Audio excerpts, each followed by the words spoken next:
Welcome back, Troglodytes, to your daily dose of guitar information, the Trogly's Guitar Show. Today we've got some interesting viewer-asked questions. So our first one is from Chris. He's asking me, is this guitar worth it? Let's go ahead and check it out. Oh boy, yes, these things are worth it. Now how much you pay, that's a whole different story. So this is part of the 100th anniversary of Gibson. Gibson first started as a company in 1894, so in 1994, Gibson went all out. And you also have to remember, this is only about almost 10 years under the new ownership, so this was like their first time that they could really go all out for a big anniversary. I mean, there were other anniversary models, but these were the big dogs. They were $10,000 brand new at the time, and if you adjust that for inflation, that means these things were about $18,000 in retrospect of today's money. So what made these things special is there were many different models within this lineup. You can see them all right here. A Firebird, I think it was a 335. We've got a couple of different Les Pauls, Explorers, Flying Vs, Double Neck, all that good stuff. But they did one of these for each month. And out of the whole series, the most popular ones, obviously, is the Les Paul Custom. Some guys like the Double Neck and the Standard. The least popular, definitely that Double Cut. The resale's pretty bad on those guys. And honestly, there's not a lot of love for the V either. But what made these things special is they had legitimate golden knobs on them. Unfortunately, as they age, they just start to look terrible. Now this example, they're not in too bad of shape, but you can also see they're encrusted with real diamonds, including on the Gibson logo on the headstock there, including a special tailpiece, a limited edition serial number with Orville Gibson on the back and a medallion. And this is where this inlay came from, you know, the same one that they used on the 2014s. So it was cool when they did it here, but then when they started putting it on every single model ever offered that year, yeah, that's why the 2014s aren't quite as desirable. So this one was first listed at about $12,000. He's about down to almost half now at $7,250. But the other most important thing about these things is you need to have all the case candy for it to be considered collectible. Thankfully, this one apparently still has the ring, which is very important for these, but it's missing the silk ribbon. Not a huge deal. The framed picture, okay, I can live without that, but COA, that is a big kicker to a super collectible model. I mean, I can tell you, it's 100% authentic. You have nothing to worry about there, but that is going to scare a lot of collectors away from buying this particular piece. I would personally value this one due to that between about $5,000 to $6,500. So he's about there now. He'll eventually find a buyer. But sometimes complete, all-original, well-kept examples can still fetch their brand new price, but at the end of the day, they were terrible investments brand new. But if you can pick one up for the right price on the used market, yeah, they can be kind of cool. I've always wanted to document one of these. Next up, we have a question from Julie. So a little bit of background information on Julie. She reached out to me a couple of weeks ago saying, I think it was her father or somebody that she knows was planning on selling a large collection of guitars, and he wanted to get them valued so he knows he's not selling them for too cheap or asking too much, just wants the process to go as smoothly as possible. That's pretty much the exact type of person that I developed this program for. You can book these private help sessions online, and you know, it might seem crazy to spend $50 to know how much your guitar is worth, or $30, but that knowledge most times is worth way more than that, depending on your knowledge of the market on the guitar. I mean, spending $30 might actually net you another $2,000. So that's why I like offering these services, because everybody wins here except for whoever's buying the guitar. They have to pay market value. Okay, so here's our first one here, a Takamine. Kind of reminds me of a Martin D15, kind of an all mahogany type thing going on here. It is a beautiful guitar, but we can see our serial number here. That looks very similar to a Gibson one, right? So does it date to 1982, 107th day of production, 561st? No, it's not read the same. So this one, they're read 1981, and this is the 7th week of the year. And the rest is just a production number, so 2,561. And then to figure out what model it is, it's normally stamped inside of the bracing on the guitar. Man, that thing is beautiful, isn't it? It appears to be in pretty good shape, but let's see. Yep, here it is, Takamine. That looks to me like EF349. And for Takamine instruments, if there's a leading E in front of the serial number, that means it's an electric guitar. I mean, obviously it's an acoustic guitar, but here you can see the electronics that are built within it. So for example, you can look this thing up as an F349 and find versions that did not have it. So here's a couple of recent sales at $500 and $625. Here's some other general models within that age range. Looks like we go from about 425 up to like 600 or so. But sometimes the market's completely different once you add electronics. So for example, right now on Reverb, we've got one for 600 and we've got one for 700. Now in looking over these listings, none of these offered a case. But if we go down here, some of recent sales of that exact model, they did offer a case and they sold between 400 to 650. So for this particular piece, I'd say probably somewhere between 5 to 600 is realistic, since it appears to be in good shape. But I'd actually suggest listing it a bit higher at 650. It's kind of right in between the two current offerings, but you have a hard shell case, so somebody might decide to go with the private seller rather than the dealer.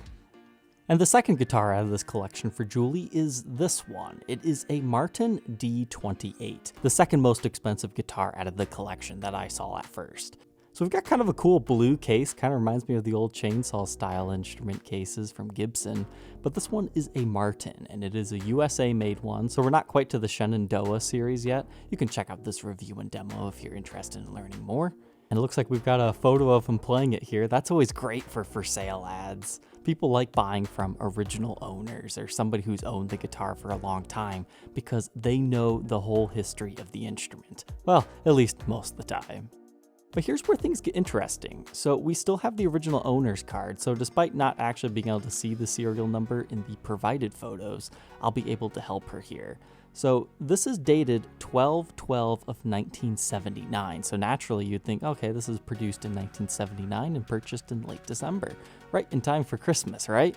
Well, Martin has actually kept a really good track of their serial number records. And the Music Zoo actually has a really nice article that'll help you date these instruments. So basically, they go in order. So taking your serial number, you can scroll through this to find out what year is produced. And this one falls within 1977 because it's not quite at the 1978 serial numbers yet. So 407800 would mean it was made in 1978. But since this is 402, that tells us this was produced in 1977, probably towards the later half of that. And just because it was stamped at that particular time, that doesn't mean it was finished then, so it's definitely realistic to think that this might have sat in a shop for a couple of months before it sold, or it took a year to complete the instrument. But the best way to advertise this online would be a 1977 Martin D28. And it appears to be in pretty good shape. Now, evaluating acoustics online, kinda hard to do because I can't see any photos that show how good the neck angle is, what the action is like, and that is very important on an old acoustic guitar. In fact, that's one of the reasons why I generally don't deal in these, because I don't have a luthier on call. It's like, hey, this thing needs a neck reset. Can you do this for me? But a beautiful guitar. Okay, so as far as the current market, there is a recent sale of a same year one at $2,799.99. Now you gotta remember, these completed listings on Reverb, they don't tell you the final price, that's just the final asking price. So it might have sold for that, it might have sold for a little bit less, it's hard to tell. But we can look at the other models produced within the 70s because they're worth roughly about the same until the 80s. That's when they kind of take another dip in value. So we can look at these, anywhere between $2,000 to $2,500 seems about right. Currently, there's not a lot of them on the market, and the vintage price guide actually puts these between $24 to $32. So on this one, I would suggest listing it anywhere between $3,000 to $3,200, and I would not sell it for less than netting $2,500 to you, because that would be fair. Assuming, there's no hidden issues on these guitars. They look pretty well kept, but again, it's hard to tell from photos, things like that. Next up here, something old to look at. So Dave is asking me to take a look at this 1964 Melody Maker project. Okay, already not looking so good. But hey, at least we have a 70s Gibson case on it. That's pretty nice. But he's asking $699 and $100 shipping. So is this thing worth $800? Because he's firm and there's a boatload of watchers on this thing. How long has it been here? 2 months. Okay, let's take a look. So this is an early 60s version before they went into the freaky fish shape. Some guys like these. I'm personally not a big fan. You can check out this video right here if you're interested in learning more about them and the differences between the different years. But the first thing that strikes me as odd on this thing is somebody has modified our bridge and tailpiece setup.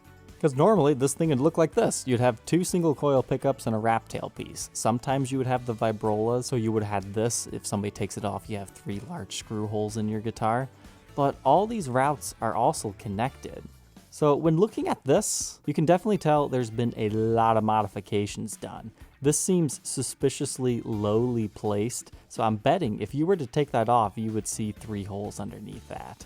And somebody's modified this with a harmonica bridge. Now, judging by the harmonica bridge, in this particular 70s case, this modification was likely done to this guitar about 10 years after it was produced in the early 70s. But something else that's kind of strange about this one, I mean, we zoom in here, look at these pickup routes. Obviously, it started life as a single coil, so it had to be routed out, but you no longer see the channel running into the cavity right here, which makes no sense. So to me, it almost seems possible that somebody put a thin wooden veneer over top of here to hide some of the other sins that might have shown its face before they did the refinish job. But we can still see the original finish right here, so I mean everything's looking good there, but something changed, which is a little bit confusing. I guess this photo we can actually see that they do not have any type of vibrola holes under there, so that really makes me think they had some sort of wooden veneer, but I can't see it here. That's what's kind of strange about this one. On top of that, they routed it out for like a Telecaster style barrel jack. And even on these close-up photos, I don't see the same route, so maybe it's something I'm just not familiar with, but I really think something had to have happened to the top of this thing. The frets, yeah, they could probably use a refret in the future. You can see a lot of fingernail wear right here, but this should still technically be a Brazilian rosewood fretboard. Moving on to the headstock, it's like, what are these tuners? They look like a top locking system, but they just look like some missiles coming out of the top of your headstock here. Okay. Not my favorite looking Kluson tuners in the world, but okay. And the back, it looks okay. It looks all right. I'm not too bothered by that. The backside of those tuners, you can tell they just used whatever screws they had handy. Some of them look a little bit flat right here, whereas the other ones are a little bit more rounded like you're supposed to have. But this is the big kicker on this one. It's also had a pretty nasty headstock repair. It's not the worst repair I've seen in the world, but it looks like it might have actually been broken twice. One down here and one up here. I mean, it's possible it all happened at the same time, but I'd be willing to bet that was repaired twice. Underneath the finish there, you can see some beautiful wood grain though. So ultimately, what do we have going on here? Because just a straight up husk for $800 shipped to your door, it just doesn't make sense. And most people would probably just tell the seller, you're crazy wanting $800 for that. But you also have to remember, these individual parts have decent value themselves. And you also have to remember you have original 70s tuners here that they're also including. So here are some very conservative estimates for what these things could sell for. The harmonica bridge, once you clean it up, at least $50. The case, it does look a little bit worn, but people will pay, up to $350 for a pretty clean example. So let's give this one like a conservative $200, $250. It just needs a little bit of TLC on the Tolex. The freaky tuners that are on it, probably worth $30. These 70s tuners, at least $250, as long as they have the fair rules at the top. If you're missing those, they're a little bit harder to sell and less valuable. We'll say like $150. So maybe $200 there. And as far as the husk itself, I mean, these things generally sell around $1,500 in all original condition, plus or minus $300 depending on many factors. So I'd say it's worth maybe $300 to $400 just as a husk, and that's kind of being generous with the strange repairs and probably needing a refret. So this listing at $800, if you add everything up on conservative estimates, it's worth about $800. So I think the seller is very well researched in his price that he's asking. But for somebody to actually pay, fair market value for all the pieces, it doesn't make sense for them to do unless they're getting absolute top value for everything. And somebody who wants to buy it to repair it, they don't want to pay all the money for these parts because they're likely just going to put modern, better stuff on it anyways. So even though this listing is, technically priced fairly, it's just not really a deal that I would suggest buying. He was initially thinking about offering between $550 to $600, and I think that's perfect and it's fair to the seller. It looks like he inherited this from his dad, so he doesn't necessarily have any money in it. But you would definitely need some sort of a discount to make sense of buying that whole bundled package. But it could be fun. Personally, I'm not a big fan of this style of melody maker, so I would not suggest going for this one. If this was a single cut version, yeah, then we'd be talking a whole different story. Next up, we have a question from Christopher. He's in the market for a Deluxe. His wife's birth year is 1975, and he happened to find one from 1975. But he wants to make sure he's not paying too much. So here we go. Looking at this guitar again. I actually featured this in a Rock or Not episode, or a guitar hunting, I forget which. But we've talked about these things maybe 1 or 2 times on the channel. So this is a white Les Paul Deluxe birthed in 1975. It's rumored that only 7 of these were made that year, and I've only ever seen 2 of them show up, and they were within the past 6 months. But I've got to say, I love the look of these things, especially since they've kind of creamed out. I mean, you can find a white Les Paul Deluxe in the 80s as well. Those are pretty rare. But a lot of sellers try to get like Sparkle Top Deluxe pricing on these things. And in my opinion, it might be a rarer finish, but less people know about them, so they won't sell for quite as much. But they will sell for more than like a regular Les Paul Deluxe, because there are a lot of Deluxe collectors out there that love all the different variations on the finish. But his main concern on this one is A, it's a factory second, B, is everything original, which, yes, to me anyways, everything looks good, and C, it's been refretted, but every single one that has shown up to date has been refretted. I'm curious if one guy custom ordered all 7 of these and just, used them for a long time and refretted every single one. Who knows? I mean, we just have to wait for more of these things to show up. So in my opinion, this will fall somewhere in between the Deluxe values. So this guy started at $8,500, which I think is what the last one sold for from a well-respected dealer, but now he's down to $6,850. A normal Deluxe, typically between $28,000 to $4,000, and the Sparkle Top's generally in non-repaired condition, $6,000 to $10,000. So I'd place it somewhere in between there, realistically, $4,000 to $6,500. If he wants to play absolutely safe, say he needs to sell it for medical expenses in just a couple of years, or whatever he needs to sell the guitar for, that's what I would suggest to be safe. But at the same time, this is one of those guitars where if you own it, you kind of control the market. If you can educate people on how rare these things are and somebody has to have it, I could see somebody paying up to $10,000 for one of these things. But that would have to be the very right collector buyer that doesn't mind paying top dollar and above just to have a really rare piece. It's kind of like my Aldo Nova models. I'm advertising it on my website for $100,000, I think for $50,000 on the XPL version. Those are just those guitars that it's like, they're so rare, the market might not be there, but I'm not willing to sell them for less because you wouldn't be able to replace it. So that's my thoughts on this particular one. I really would not mind owning one of these white Les Paul Deluxe one day. And lastly here, we have a question from David. He is selling a Collings guitar. Let's take a look at it real quick. I'm not really familiar with this brand. I've heard of it, but I've never really delved into the values. It kind of looks like a boutique version of like a Martin to me.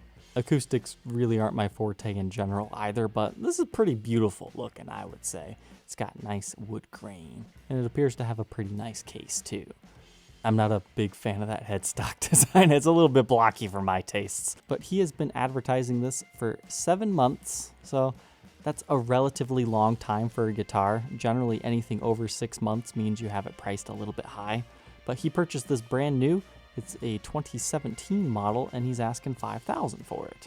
But his best offer so far was $4,000 cash from somebody local. That seems pretty fair, all things considered, but somebody is offering him a 2018 Gibson Custom Shop 356.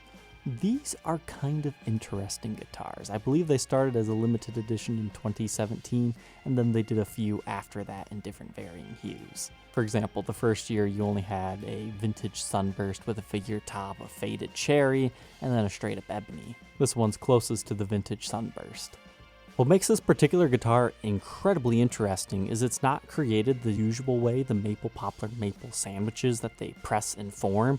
This one actually has a solid maple top with solid mahogany back and sides, like they just chamber the guitar out. Not quite like the Midtown series. I think they actually make it much thinner than that, just like a regular 335. So in many ways, I believe this guitar to actually be a lot more labor intensive to make. I would be very interested in checking one of these things out simply because of that fact. And this one, it looks pretty okay, but say when you compare it to ones that have sold recently right here, I mean, the flame top is actually pretty weak on the offered one.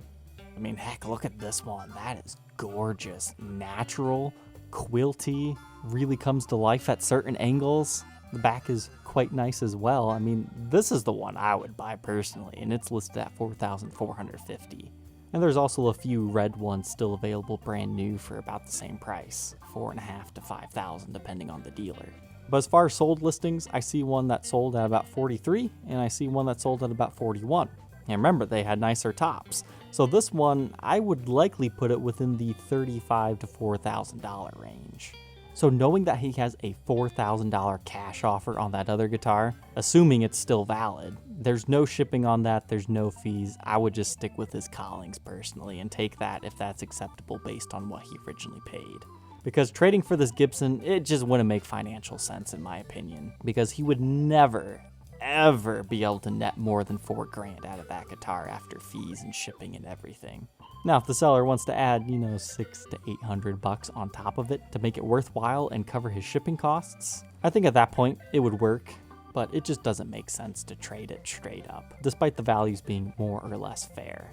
I'm sure the Gibson would be easier to sell, but since he already has an offer on this Collings, I think he's already there. And then he had one additional question. If I thought it was a good trade, or he does decide to go through with it, what is the best protocol for shipping to each other? Online trades are very risky and scary. So the best way to do this is to use a trusted middleman. In most cases, that means Reverb. Everybody lists their guitar on Reverb, and you each buy each other's guitar. That way you have Reverb protection, so if he doesn't actually send the guitar, you're going to get your money back. Or if he sends the guitar, it has a twisted neck or a headstock crack, it's damaged in shipping or something, you're automatically covered for that kind of stuff. The only problem is that costs a lot of money. It's about 8% total, so roughly $300 on each guitar, assuming that they're doing it for $4,000. Sometimes people try to undervalue their instruments to get around that, like say they're only worth $2,000 and they buy each other's instruments. That doesn't work because then you're only covered for $2,000. So they could just send you a garbage guitar that's broken and you'd only get $2,000 back with Reverb's protection. So it is important to fully insure it and fully sell it for what it is. Then I told him I suppose I could act as a middleman for $200 a guitar, but then you're paying shipping to me, then the shipping to the other guys. And if you wanted me to personally inspect the guitar, that'd be an additional charge. At that point, unless you really need my inspection, you'd just be better off paying the Reverb fee. But it doesn't sound like he's actually going to go through with that trade after all. But I guess good information for everyone to know. Alright, Troglodytes, I hope you enjoyed this segment of Viewer Asked Questions. As always, if you have a question that you need guaranteed to be answered, you can check out my website, troglysguitarshow.com. Thank you for tuning in today. Don't forget to like, comment, and subscribe, and we will catch you tomorrow on the next episode. Take care.